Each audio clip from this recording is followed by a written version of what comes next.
के रात मजा सैया जी साया पाले जिया। आज के रात मजा सैया जी साया पाले जिया। आज के हरे कहाँ भागतानी जी। म्यूजिक बाय सुगम राजा।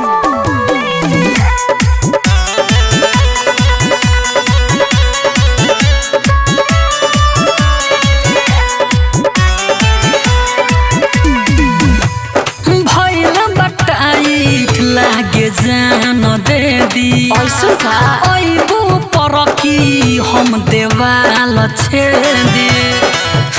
अरे आई बड़ा मजा बसैया जी परदा में मत पूछी। देखले ही के होता त काहे लइके कबोधी। झटपट होई पानी तनी पीजिए।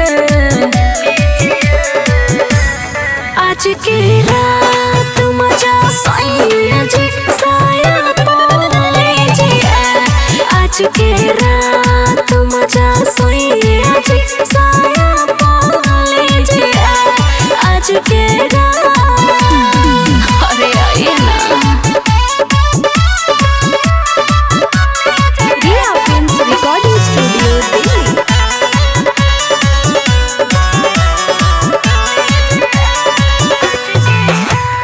आज मन करे तोर दी पला ढेर दिन भइल तोहर देखले जाला। तो देख ले सुन सासे शराबी सैया महना खरोचा। बड़ी बढ़ जाए दिक्कत हमरो बारे में तनी सोचा। जित सुगम के बात कोनो कीजिए।